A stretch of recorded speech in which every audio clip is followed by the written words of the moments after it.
À chaque fois qu'on touche quelque chose, ça nous ouvre d'autres voies. Même si au départ, ce n'était pas ce qu'on voulait faire. On se lance comme ça et après, le choix se fait sur le moment. On a plusieurs portes qui s'ouvrent et on décide à ce moment-là, est-ce que je vais entrer dans celle-ci ou une autre. Et de toute façon, une fois qu'on entre dans une porte, on a d'autres portes qui s'ouvrent encore. Bonjour et bienvenue dans ta chaîne préférée, Math Shimaore. Aujourd'hui, on ne va pas parler vraiment de mathématiques, un petit peu quand même vers la fin de cette vidéo.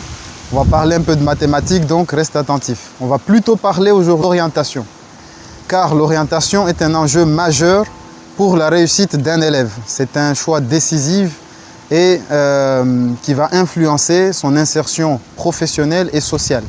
Et pour en parler aujourd'hui, je suis avec mon ami Saïd ici qui va nous parler d'orientation, qui va vous présenter son parcours scolaire dans le but de t'aider à faire le meilleur choix pour ton orientation. Est-ce que tu peux te présenter Oui, donc je m'appelle Saïd Alidi, je suis de Pamandzi et actuellement je suis enseignant de physique-chimie au collège. Donc en dehors de ça, j'interviens dans des activités associatives, dans l'entraide, l'accompagnement, juste pour développer le bien vivre ensemble. Je suis Abdallah Hachim. J'ai créé cette chaîne Math Shimaore dans le but de rendre accessibles les mathématiques à travers le Shimaore. Donc c'est pour ça que tu trouveras dans cette chaîne des vidéos en français et d'autres en Shimaore. Par exemple, cette interview, tu peux trouver sa version en Shimaore en cliquant le lien ou en allant dans la description de cette vidéo. Si toi aussi tu trouves cette idée intéressante et tu veux faire partie de cette belle aventure et devenir mathémaoréticien, alors je t'invite à t'abonner à cette chaîne, à cliquer sur la cloche pour ne rater aucune de mes vidéos et bien sûr, à chaque fin de vidéo, tu partages avec toutes les personnes que tu aimes. Donc Saïd, est-ce que tu peux nous parler de ton parcours scolaire? En primaire, c'était assez on va dire scolaire en fait pour dire parce que je ne me rappelle pas exactement de mes réflexions, etc. Donc c'était juste les étapes à suivre comme tout le monde. Donc après ça, je suis passé au collège de Pamandzi où on commence à prendre un peu plus de conscience, on commence à avoir des préférences sur les matières et peut-être qu'à ce moment-là, le parcours commence à se dessiner. À ce moment-là, d'ailleurs, je me rappelle que je voulais être pompier. Ah ouais. Donc ouais, j'étais D'accord. peut-être parce que j'étais influencé en fait, parce que j'avais un membre de ma famille qui était pompier et le fait de le voir justement à l'œuvre, ça me donne envie de faire comme lui, le fait de sauver des vies, etc. C'était en rapport avec la vie en tout cas. D'accord. Donc j'ai eu la chance de côtoyer des gens qu'on qualifiait d'intello. Non pas qu'ils étaient vraiment intello de naissance, parce qu'ils travaillaient beaucoup, donc ils m'ont influencé en bon. Et du coup j'ai pris leur façon de travailler, je me suis intégré à cette méthode de travail. Et j'ai eu la chance d'avoir des notes qui m'ont permis justement de voir plus clair sur ce que je voulais, ce que je ne voulais pas. Donc à la fin du troisième, il fallait faire un choix entre professionnel et général. Voilà. Et du coup moi je pense que j'ai fait comme tout le monde par défaut. C'était la seconde générale, c'était ce qui était le plus prisé. Donc je me suis lancé dedans et j'ai pas forcément cherché à connaître toutes les voies professionnelles. Aussi parce qu'il y avait un stéréotype là-dessus. On pensait que la voie professionnelle c'était pour à l'époque pour les faibles ou un truc comme ça. On nous faisait comprendre que c'était pour les voilà, c'était moi. Ouais, je me suis lancé dans donc, le général. Et donc au lycée, il fallait aussi faire un choix, je crois, à la fin de la première, enfin de la seconde, entre professionnel et général. Donc j'ai poursuivi général. J'ai fait le choix de faire une première S, donc scientifique. Je ne me rappelle plus si c'était à l'époque quand on faisait la spécialité à ce moment-là ou c'était plutôt en terminale, mais en tout cas c'était scientifique. Et en terminale, donc il y avait l'option, on avait le choix entre l'option SVT, physique, chimie ou mathématiques et j'ai choisi de faire l'option SVT. Je profite de cette occasion pour vous dire qu'il n'y a plus de bac S ou de bac L ou de bac ES. Ça a complètement changé à partir de la seconde générale et technologie. Donc tu as le choix après la fin de la seconde de choisir entre une voie générale ou une voie technologique. Donc dans la voie générale, il n'y a plus S, ES, L, comme je l'ai expliqué d'ailleurs dans la vidéo que j'ai faite sur l'orientation, que tu trouveras dans la description de celle-ci ou en cliquant sur le lien. Donc maintenant, il y a des spécialités. En première générale, on peut choisir les spécialités maths, physique, SVT. Voilà, donc je t'invite à aller regarder la vidéo pour une meilleure compréhension. Donc on poursuit. D'accord. Désolé d'avoir coupé la parole, mais c'était important. Il faut savoir d'expliquer. partager la parole, il n'y a pas de problème. Donc terminal S, spécialité SVT. SVT. Voilà, il fallait décider de ce qu'on voulait faire de notre vie.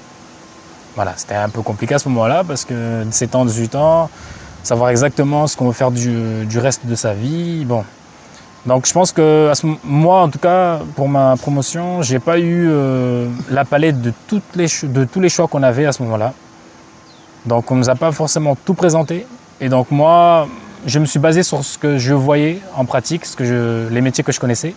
Il y avait sapeur-pompier, il y avait la médecine que tout le monde voulait faire, après la S justement. Ouais. Donc je me suis naturellement lancé dans ça. En fait, je voulais faire médecine comme tout le monde. Donc j'ai demandé à m'inscrire en médecine à la fac de Toulouse. Donc, je suis parti là-bas, donc j'ai eu mon bac avec mention, alhamdoulilah. Je suis parti là-bas et déception, donc j'arrive dans une ville, en fait, c'est peut-être ça en fait, j'arrive dans une ville où je connaissais pas forcément des gens, un cadre de vie totalement différent et ça m'a un peu traumatisé je pense. Et le lendemain même en fait de mon arrivée, j'ai pris un train, Clermont-Ferrand, où je suis allé faire de la biologie qui se rapprochait plus de ce que je voulais faire en fait, de ce que j'avais fait en SVT en fait. Donc j'ai poursuivi une licence en biologie pendant 3 ans. Donc obtenu, je ne sais plus, 3 ans après, donc à partir de 2011, 2014 comme ça. Donc on nous a présenté des masters et celui qui me plaisait le plus, c'était un master en éducation et santé publique. Il y avait toujours ce côté un peu biologique en fait, le rapport avec la santé des gens, etc. Donc j'ai poursuivi dans ce master. J'ai eu l'occasion justement, durant ce master, de faire des stages. Je revenais souvent ici pour faire les stages à Mayotte. Donc avec l'ARS, on allait par exemple dans des villages pour prélever des eaux, les analyser, voir en fait la qualité des eaux consommées par la population. Parce qu'on a des populations qui sont vraiment en difficulté à Mayotte. Donc il fallait qu'on analyse cette eau pour savoir si ça n'avait pas beaucoup de risques en fait, pour ces populations. Et donc après ce master, que j'ai beaucoup apprécié parce que j'ai beaucoup appris de la santé publique, du rapport avec les gens, etc. J'avais toujours envie de poursuivre en fait, je voulais pas quitter l'école parce que j'aimais beaucoup apprendre. Je sais pas, ça s'est développé depuis le collège en fait, en fonction de mes fréquentations, etc. Ça s'est installé comme ça et j'avais toujours envie d'apprendre et de comprendre ce qui se passait. Donc j'ai poursuivi avec un autre master dans la prévention des risques professionnels. Donc là c'était toujours dans la santé publique, mais plutôt axé sur la santé des travailleurs. Donc on allait plutôt faire des enquêtes en fait auprès des travailleurs. On leur demandait ce qui allait, ce qui n'allait pas et on essayait de trouver des solutions. Par exemple, s'il y avait un risque qu'ils se cassent le dos, on leur proposait des solutions justement pour éviter cela, etc. C'est tout autant intéressant en fait.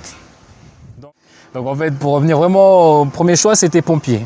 Pompier parce que je voyais un de mes oncles faire pompier, je trouvais ça bien, les voitures, l'uniforme, c'était super bien. Et le fait d'aider les gens, tu vois, ça m'avait sensibilisé, je voulais faire ça. Après, ça s'est dirigé vers la médecine. Ça reste toujours la même branche, hein, aider les gens, mais là, c'est plus par rapport à ma filière scientifique. Parce que la plupart des gens qui faisaient scientifique se dirigeaient vers une médecine. Je ne sais pas si c'était par défaut, mais en tout cas, on se retrouvait tous là-bas en médecine. Je suis allé là-bas et je me suis rendu compte en écoutant les expériences, parce que j'ai eu une sœur aussi qui a fait ça et qui m'a parlé de son expérience en médecine et d'autres personnes aussi, etc. J'ai bien compris que ce n'était pas ce que je voulais faire. Je ne voulais pas être médecin. Je ne voulais surtout pas être médecin. Donc en fait, je suis retourné en biologie, ce que j'avais bien aimé en première terminale. Je fais une licence de biologie. Cette licence-là, elle est bien avec le master éducation santé publique, parce qu'en éducation santé publique, on fait beaucoup de biologie, beaucoup d'épidémiologie, des analyses biologiques, etc. On met la relation, ce qu'on voit ici, avec la santé des gens, etc. Et ce qui m'a poussé à faire le deuxième master en prévention des risques professionnels, c'est parce que j'avais une partie en prévention des risques professionnels depuis le premier master. On en faisait un peu. Et je voulais développer un peu plus en fait cette partie-là, parce que j'aimais beaucoup. Donc je me suis lancé, je me suis dit, bon, je n'ai pas forcément m'arrêter là, j'ai envie de faire ça, je continue et puis je verrai bien ce que ça donne. Je me suis lancé dedans, ça m'a beaucoup plu aussi, donc après, à chaque fois qu'on touche quelque chose, ça nous ouvre d'autres voies. Même si au départ, ce n'était pas ce qu'on voulait faire. On se lance comme ça et après le choix se fait sur le moment. On a plusieurs portes qui s'ouvrent et on décide à ce moment-là, est-ce que je vais entrer dans celle-ci ou une autre. Et de toute façon, une fois qu'on entre dans une porte, on a d'autres portes qui s'ouvrent. Ce n'est pas forcément l'idéal qu'on s'était fait, mais en fait, au final, ce que je fais maintenant est meilleur que ce que j'avais imaginé être meilleur pour moi. Dans ce sens-là. j'ai décidé de revenir à Mayotte. Bon, à la base, c'était pour les vacances. Mais encore une fois, en fait, on se lance dans des choses qu'on ne maîtrise pas forcément et les opportunités viennent à nous. Donc, je me suis lancé dedans. Je suis venu ici, j'ai postulé parce que je restais un moment. J'ai postulé dans l'éducation nationale et on m'a appelé pour enseigner la physique-chimie. Au début, c'était les mathématiques. Ah. Ouais. J'étais pas contre parce que moi, j'aime bien les mathématiques aussi. On aura l'occasion d'en parler, j'espère. Oui, oui. Et du coup, je me suis lancé dans la physique-chimie. Et j'ai aimé ça. Parce qu'il y avait non seulement ce que j'avais vu en biologie, il y avait les mathématiques. Et un peu plus, en fait, la relation entre les maths et la biologie. Et autre chose encore. Donc j'aimais bien, je me suis installé dedans et ça m'a donné envie justement. C'est un métier que je ne voulais pas forcément faire au début. Moi j'étais destiné à faire, comment dire, intervenant, prévention des risques professionnels, un truc très très long. Là. Mais une fois que j'étais dans ce métier, j'ai appris en fait le métier et ça m'a donné envie de continuer. Et là je pense même à passer le concours. Parfait. Donc en fait ça ne s'arrête pas là. Là je suis toujours en formation en fait. Je suis enseignant mais je me forme et je prévois de passer le concours en externe ou en interne. Parfait. Et là, on en vient à ma question suivante.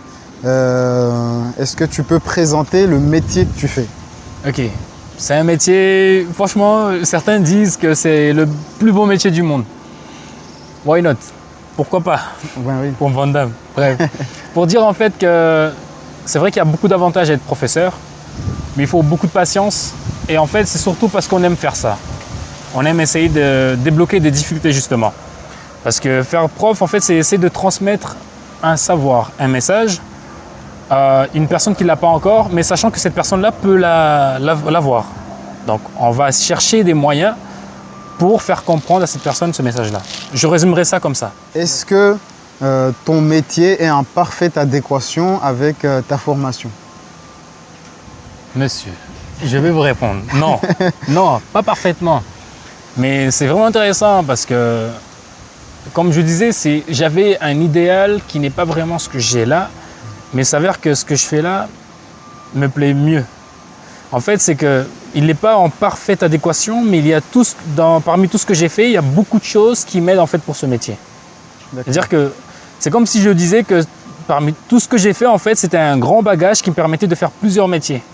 Donc j'ai pris un peu de tout ce que j'ai vu et j'utilise à ce moment-là. Peut-être que demain, je changerai de métier. Et il se pourrait même que ce que j'ai vu au lycée, au collège, à la fac, puisse me servir dans cet autre métier-là. D'accord. Qu'est-ce que tu conseilles à quelqu'un qui aimerait faire ce métier, professeur de physique-chimie?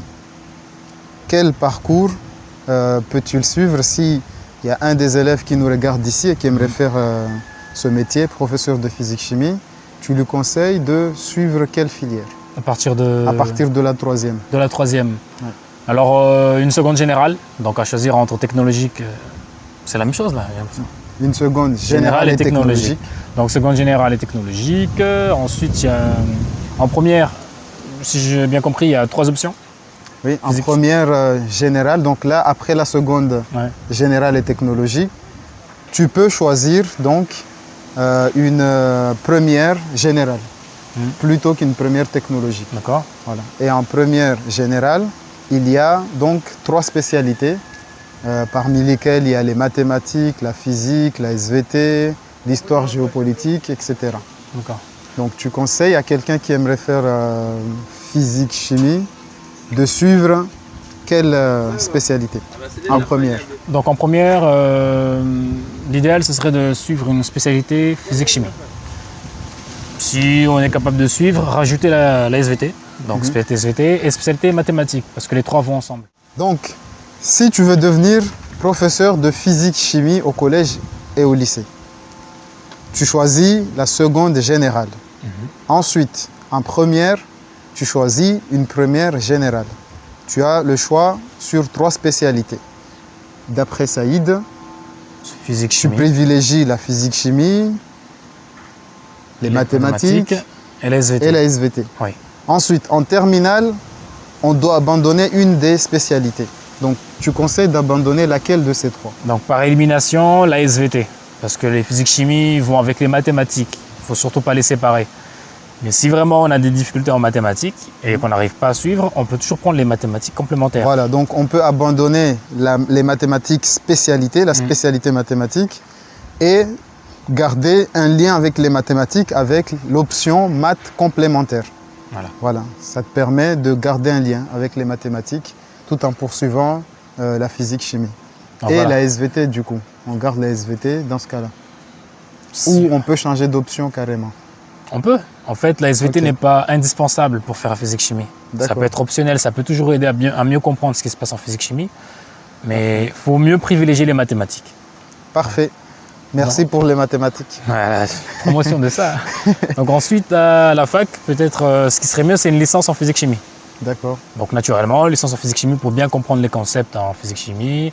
Et à la suite, un master en physique-chimie pour ensuite passer un concours externe lorsqu'on a le master. Ou bien, on peut même postuler à partir de la licence physique-chimie, postuler pour être professeur de physique-chimie en tant que contractuel et passer le concours en interne. Voilà. Donc, soit on fait ça en interne, soit on fait en externe. Il y a aussi le master MEF physique. Oui, c'est vrai, exactement. Vrai. Voilà, donc c'est-à-dire que tu vas poursuivre un master en physique-chimie, mais tu te formes également à devenir professeur de maths. Voilà. Donc, c'est master MEF. C'est mieux en fait de faire ça parce qu'on apprend bien la pédagogie, le rapport avec les élèves, le rapport avec le savoir, etc. C'est même mieux de passer par le master MEF. Parfait. Maintenant, Saïd, quel conseil tu donnes aux élèves qui nous regardent? De se réveiller déjà, ça serait bien. En fait, pour avoir côtoyé beaucoup d'élèves, parce que j'en ai aussi, je suis enseignant de physique-chimie, donc je vois souvent des élèves et on sait que beaucoup sont en difficulté, c'est vrai. Mais il faudrait en fait se baser sur ça pour tirer une force et vouloir changer les choses. Donc moi, je conseillerais aux élèves de se motiver pour changer leur vie en fait, pour être responsable. Ne pas se laisser aller parce qu'il y a un petit caillou par terre. Il faut donner un petit coup de pied à ce caillou et avancer. Voilà. Donc travailler parce que ça vient avec le travail. C'est pas comme ça ne descend pas tout seul. Pour tous ceux qui ont réussi en fait, si vous leur demandez, il y a toujours un moment où il faut beaucoup travailler. Mais ça, on ne le voit pas vraiment. Nous, on voit que le succès. Ah, il a ce métier, il a ça, il a ça.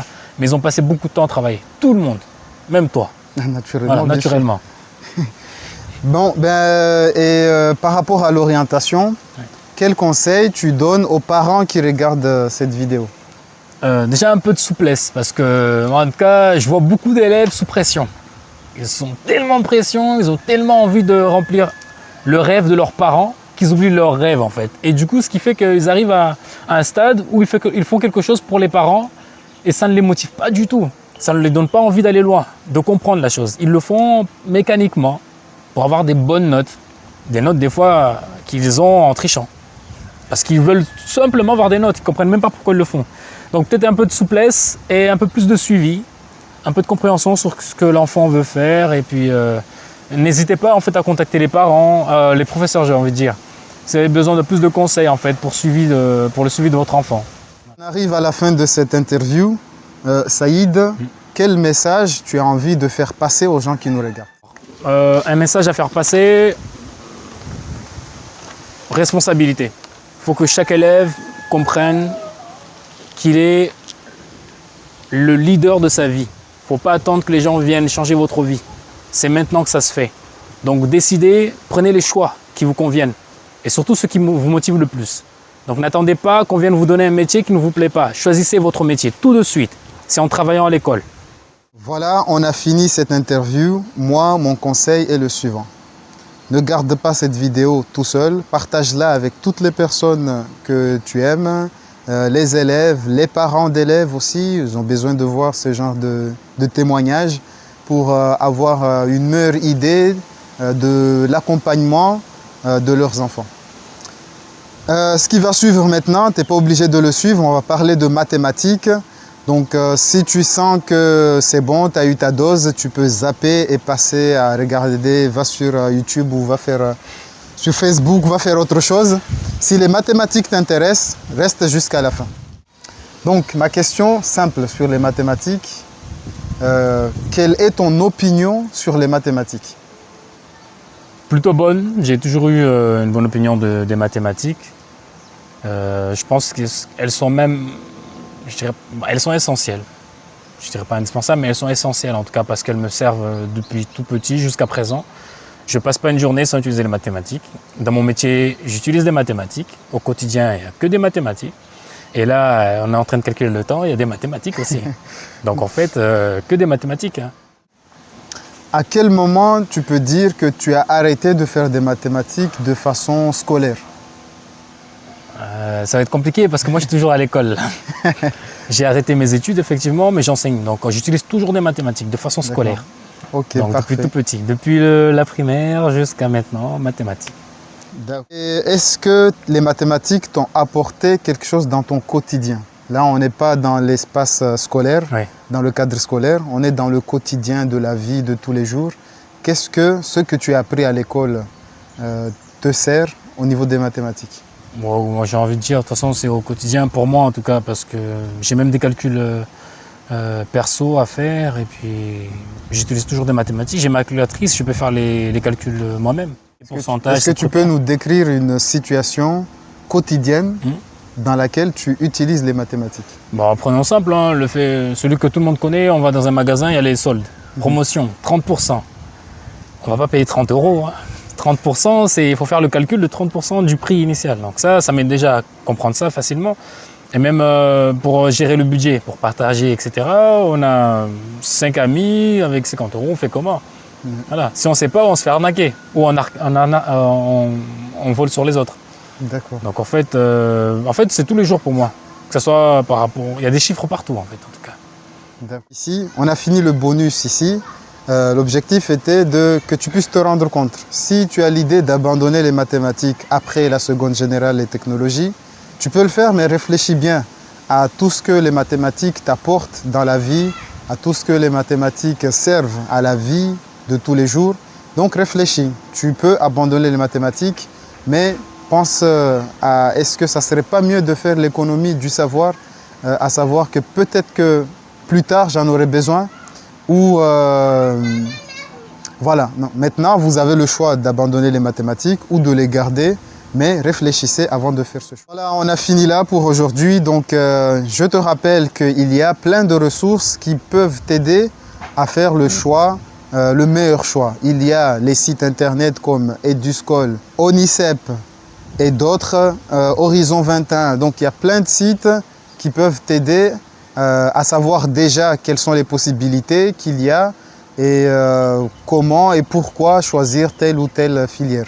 N'oublie pas aussi que dans ton établissement, il y a une psychologue ou un psychologue, il y a des conseillers d'orientation, tu peux aller vers eux si tu as des questions sur ton orientation. Et bien sûr, il y a tes professeurs, que ce soit le prof principal de ta classe ou n'importe quel professeur, tu peux t'adresser à lui pour avoir des informations sur le choix de ton orientation.